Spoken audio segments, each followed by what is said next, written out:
ایک ایسا پرندہ جو آگ سے پیدا ہوتا ہے اور آگ کے شعلوں میں ہی مل جاتا ہے۔ اس کی زندگی لافانی ہے، وہ تمام پرندوں کا بادشاہ ہے۔ کیا عربی داستانوں کا یہ پر اسرار پرندہ صرف ایک افسانہ ہے یا قدیم زمانے میں یہ سچ میں وجود رکھتا تھا؟ اس ویڈیو میں ہم دنیا کے سب سے پر اسرار اور دلچسپ پرندہ سی مرغ یعنی فینکس کے متعلق جانیں گے۔ فینکس یا سی مرغ پرندہ یہ کیا ہے؟ اس کے بارے میں تو ہم پہلے نہ سنے ہیں نہ کسی اور نے ہمیں بتایا ہے، تو آج اس ویڈیو میں ہم جانیں گے کہ آخر ہے کیا۔ تو اس ویڈیو کو اینڈ تک دیکھنا اور اس معلوماتی ویڈیو کو سکپ مت کرنا۔ ویڈیو پسند آنے کی صورت میں اس کو لائک کرنا اور چینل کو سبسکرائب کرنا۔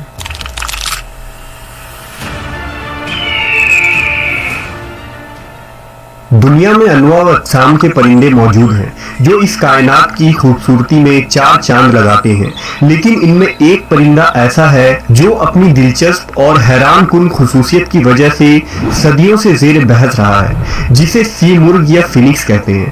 لوگ اسے فائر برڈ کے نام سے بھی جانتے ہیں۔ عربی یا فارسی میں اسے عنقا یا ققنس کہتے ہیں، آریہ لوگ اسے امر پکشی اور ترکی اسے تغرل یا ہما کہتے ہیں۔ یہ پرندہ اپنی غیر معمولی لمبی عمر کی وجہ سے مشہور ہے۔ دراصل اس کی زندگی لافانی اور نہ ختم ہونے والی کہی جا سکتی ہے۔ اس پرندے کے متعلق مشہور ہے کہ یہ پرندہ 500 سے 600 سالوں تک زندہ رہنے کے بعد خود کو جلا کر راکھ کر دیتا ہے اور پھر اسی راکھ سے اس کے نسل کا نیا پرندہ جنم لیتا ہے۔ اس پرندے کے متعلق ہر تہذیب اور قوموں میں مختلف کہانیاں موجود ہیں، خواہ قدیم چین ہو، فارس ہو، بھارت ہو یا عرب ہو۔ مورخین کے مطابق سی مرغ پہلے عرب کے علاقوں میں پایا جاتا تھا اور عرب کے اونچے اور ویران پہاڑی چوٹیوں میں اس کا بسیرا تھا۔ یہ پرندے کوہ قاف میں رہتے تھے جو قدیم دور کا ایک پر اسرار اور طلسماتی شہر تھا۔ کہتے ہیں کہ اس پرندے نے کبھی زمین کو نہیں چھوا اور یہ اس قدر اونچائی میں اڑتا تھا کہ اسے کوئی بھی نہ دیکھ پاتا تھا۔ سی مرغ نہایت ہی خوبصورت ہوتا ہے۔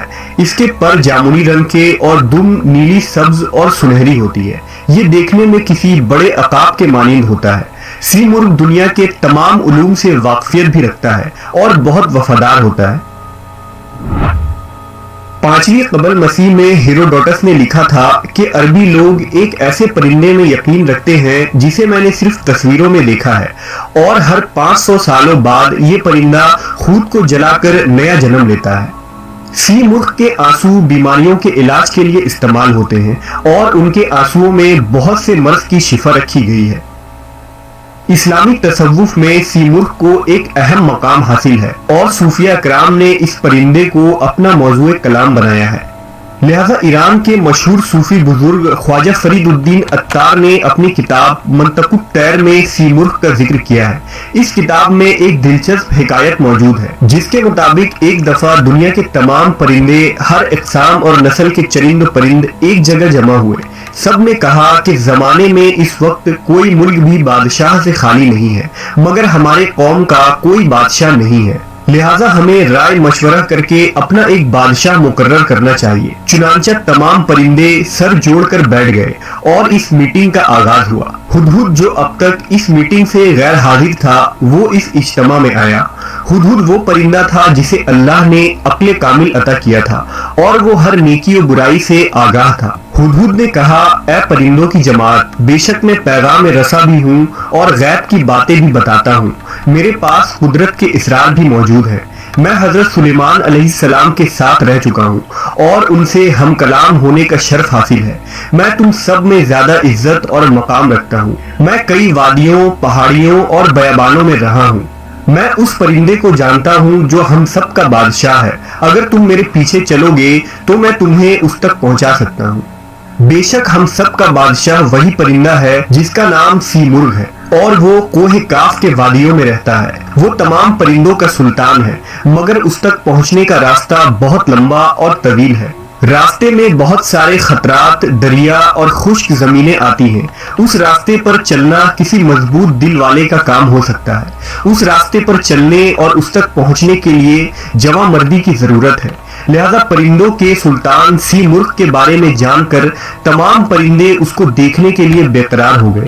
اس کی دیدار کے شوق نے ان کے اندر جوش و جذبہ پیدا کر دیا۔ چنانچہ تمام پرندوں نے اس راستے پر چلنے کا پکا ارادہ کر لیا۔ سفر شروع کرنے سے پہلے ہدہد نے اس راستے کی تفصیل بتائی۔ اس نے بتایا کہ اس راستے میں تمہیں 7 وادی کو پار کرنا ہوگا۔ پہلی وادی کا نام استغنا ہے۔ یہ بے نیازی کی وادی ہے جہاں ہر چیز کی حیثیت کم ہو جاتی ہے۔ دوسری وادی عشق کی وادی ہے۔ اس وادی میں جو بھی جاتا ہے وہ آگ بن جاتا ہے۔ تیسری وادی طلب کی وادی ہے۔ اس وادی میں تکلیفوں اور مشکلات کا سامنا ہوتا ہے۔ چوتھی وادی معرفت ہے۔ اس وادی کے بے شمار راستے ہیں جہاں چلنے والا کھو جاتا ہے۔ پانچویں وادی توحید کی وادی ہے۔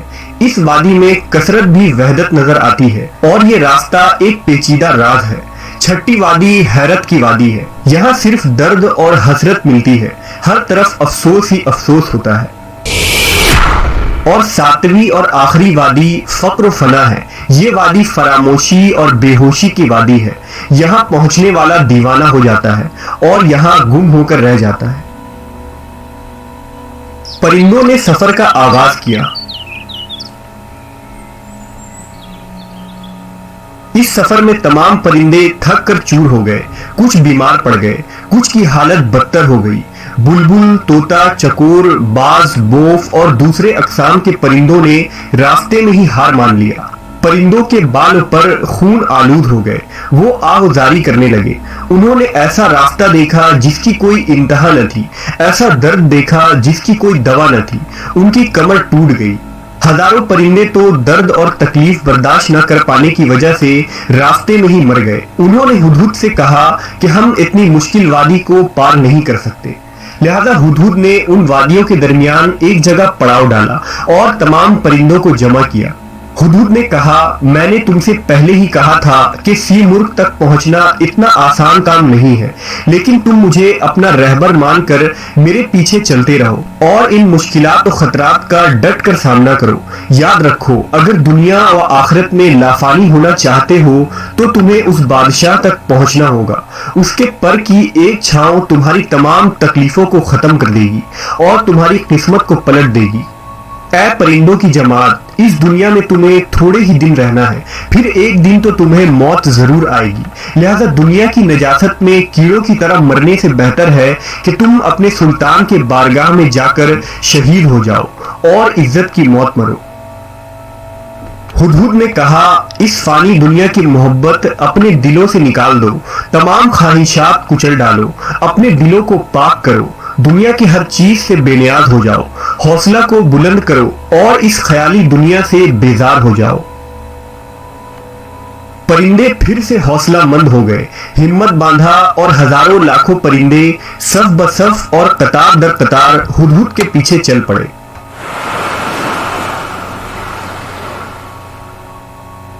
آخر کار اس مشکل اور طویل راستے کو پرندوں نے پار کر لیا۔ اس لمبے سفر میں صرف 30 پرندے یہاں تک پہنچ پائے۔ ان تمام وادیوں کو پار کر لینے کے بعد وہ کوہ قاف میں داخل ہوئے۔ اس وادی میں داخل ہونے کے بعد جب انہوں نے اپنے آپ کو دیکھا تو ان کے جسم پر بال پر موجود نہ تھے، ان کا جسم آگ میں جل رہا تھا۔ تمام پرندے فانی ہو گئے تھے۔ دراصل انہیں ایک نئی زندگی مل گئی تھی۔